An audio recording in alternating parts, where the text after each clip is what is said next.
FAFSA or the DREAM Act application, whichever one is applicable to you, you're applying for a Cal Grant. So like I said, both of those applications, I mean, you can only do one or the other. But if you're a FAFSA filer, that's going to give you consideration for a Cal Grant. There's nothing else you need to do. Right. So since all high schools have to report to the California State Commission every student's name and their GPA, as long as they have a California school on their FAFSA form, they've applied for the Cal Grant, correct? That's right. Right. And so since my parents are divorced or never were married, do I need both their financial aid information for FAFSA? No, typically you're going to provide the information for the parent that you live with. There may be some other sort of unusual circumstances, but if your parents are divorced or legally separated, and you're living with one or the other, you're only going to provide the financial information for the parent that you're living with. Okay, great. And then it's important for people to know that the CSS profile that some private schools use, which is an addition to the FAFSA form, they will require both parents' information unless you're able to get a non-custodial waiver, meaning like, let's say one of your parents are not in the picture or something like that. But that is the one exception where the CSS profile will require both parents, whether they're divorced or separated. I don't have contact with one of my parents. That happens for some of our students. So what can they do for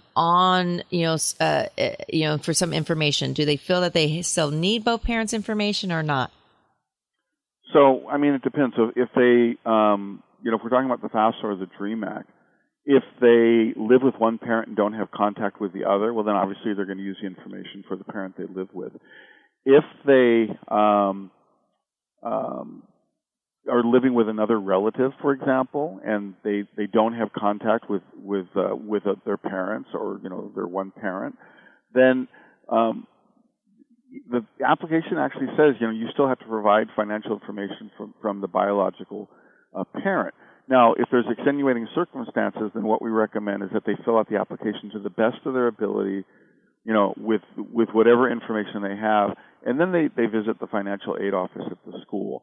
The main thing is if they're living with an aunt or a grandparent or a boyfriend or a girlfriend or friends, they can't use that financial information from those people unless they've legally been adopted, or some other really extenuating circumstances. So they probably want to, sort of guesstimate, if possible, the income from the other parent if they have any clue.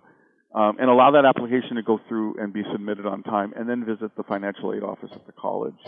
Okay, really good to know. And some other questions my student may have is, my parent does not have a Social Security number. Can I still apply for aid? The parents don't have, or the parents does not have a Social Security number. Can they still apply for aid? Absolutely. So if the parents don't have a Social Security number, but the student does, the student will apply for FAFSA. Everything will be exactly the same. The only difference is the parents won't be able to create what's called the FSA ID. So that means that they're going to have to fill out and mail out a paper signature page. But you can absolutely apply for aid. If the parents don't have a social and the student's undocumented, then you're going to do the DREAM Act application, and you don't need, no one needs a social to fill that out. Fantastic. And I did not apply for DACA, and I'm a dreamer. Can I still apply for financial aid? Yeah, and that's a good question because it's really confusing for some students, and it's because DACA, and there's a lot of DACA is still so very much up in the air in terms of what's going to happen with it. But it's confusing because DACA and the DREAM Act applications sort of serve the same cohort. It's the same people. But the thing to remember is that DACA literally has nothing to do with the DREAM Act application. So whether or not you've had DACA, you've had it previously, you've never had it, it doesn't matter in terms of applying for aid. You could absolutely apply for aid regardless of your DACA status. Yeah, that's a nice thing. A lot of people don't know that the California government has set up the California DREAM Act even before DACA was set up. So there has been a lot of, opportunities and legislators who have fought for a lot of undocumented students to know that there is financial aid out there. Some other questions students may have is, to apply for a loan, do I have to go to a regular bank, or can I take any amount out for a student loan? Well, first of all, loans are sometimes a necessary evil, and so, if taking out a loan is the difference between going to school and not going to school, then obviously you take out the loan and you go to school. There are different kinds of loans out there. You'll get consideration for federal loans or not subsidized, but loans when you fill out your application, the FAFSA. You can obviously take out private loans.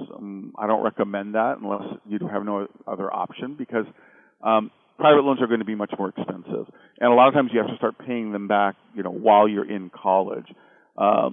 So your best bet would be to fill out your application and see what kind of loan is available to you, on the basis of your FAFSA application. And you'll get that information in your financial aid package from the college.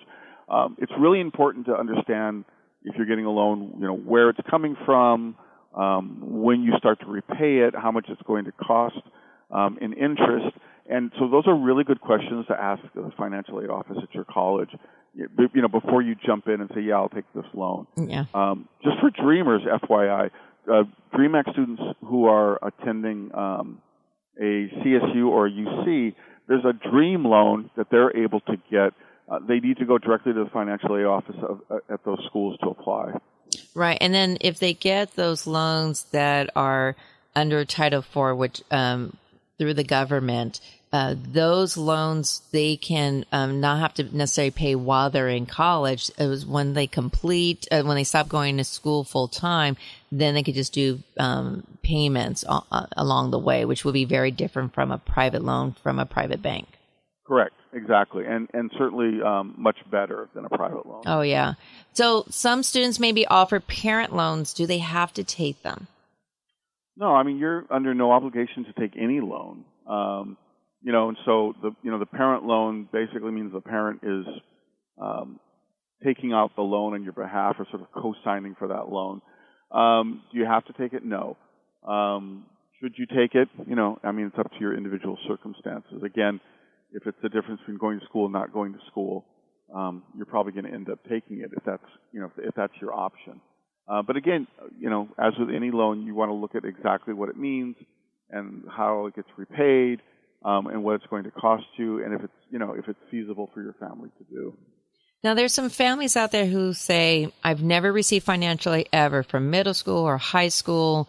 Is there any chance I could still get some help for applying for financial aid for college? Yeah, there's always that opportunity, and it's really contingent on where you go, and and a lot of other factors. So that's why we tell people, apply regardless, and continue to apply. Circumstances change. Remember that typically if a school is more expensive, your need is greater, and you have more opportunity to get aid. So yeah, you should apply. You should absolutely apply and continue to apply. We've had students who literally will go through the first 3 years of college and not get anything, and then, lo and behold, their senior year, they'll get a competitive Cal Grant, for example. So, you want to apply every year. Okay, right. And yeah, because your income changes every year, possibly as well, too. And some students will say, my parents always submit their taxes late. Will that hurt them when they applied for financial aid for college? Probably not, because, as you probably know, that we're using what's called, prior year, which essentially means we're using tax information from 2 years ago. And so that's what has allowed students to fill out the application earlier in October as opposed to waiting until January.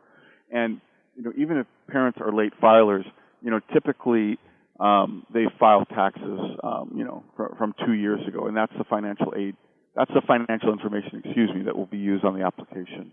Yeah, and I want to tell our listeners, whether young or old, that, you guys have been really prominent now on Instagram at CA Student Aid or Twitter Student Aid, so that they could also get more of this information in case, because financially it's so much, but they could get a lot more of this information. You guys always put that message out there for our families, in the community.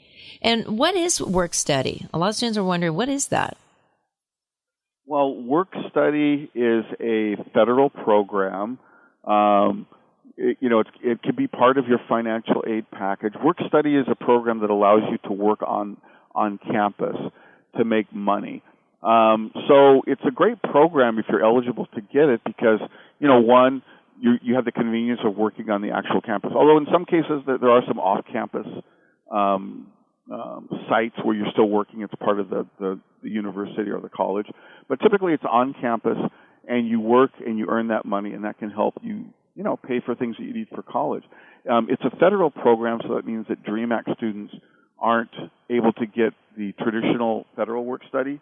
However, a lot of UCs and CSUs now have sort of quasi work study programs that are geared specifically for dreamers. So they're not using federal funding, and they're able to do that. So if you get work study, you should consider it. When you fill out your application, there's a question that says, would you be interested in work study? You should always say yeah, because it's a great option. You may not end up not needing it, or you may determine you don't want to do it, especially if you have a really heavy class load. But it's a great program.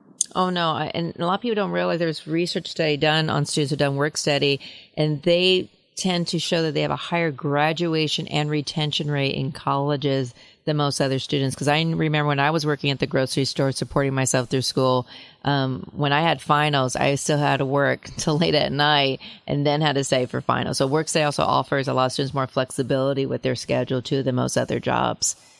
So some students also may have some questions about scholarships. So where can they find scholarships?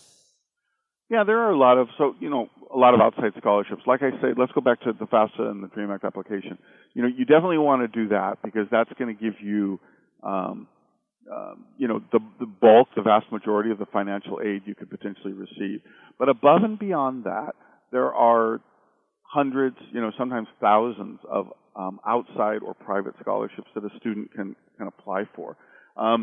And they are offered by companies, by service organizations, by unions, by churches, by, you name it. So, and I think sometimes those are overlooked. There are a lot of websites that can give you that information. The one thing I'll say about these scholarships is if you have to pay to apply, then, probably not a good idea. So most of the application process is free for the scholarships. And, you can go to a site like fastweb.com or scholarships.com, or there's a number of them, and you can actually plug in your information, and it will show you, potential scholarships, because a lot of times it's based on, it could be specifically for something that you're studying, or from, for a student who lives where you live. So you want to go and you want to check it out. Okay, and then do students have to pay back these scholarships or grants? No, I mean, typically they don't.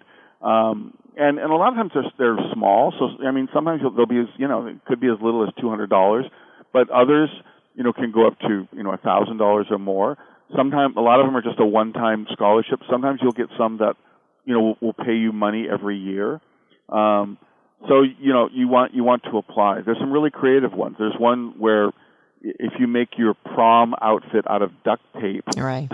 And you send in that picture, you could win money. So there's some really cool ones out there. But typically, no, you don't have, you would never have to repay those. Yeah, and I also tell students that even if it's a small scholarships, it could, books are expensive. And also, if you do scholarships earlier in your high school or even middle school career, those are awards that you could put on your college application that some schools like the UCs and private schools will look at, which also help you beyond even the financial realm. So they're a great opportunity. Now, some parents have also asked a more complicated question. Parents ask, like, if their assets are mixed in with other family members that are not in their household, do they need to report their own percentage, or only those who are the primary owner of their asset, whether it be a home, another property, or, let's say it's a fund account? Right.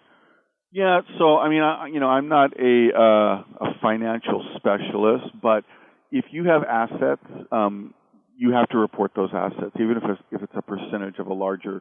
If your family owns a second home or rental properties, you would have to report the corresponding amount that applies to you, and so obviously that can get convoluted. The one thing I'll tell you, though, is that, when you fill out the FAFSA or the DREAM Act, there's a lot of questions that say as of today. Right. And you're providing that information, on the day that you're filling out the application. So, for families that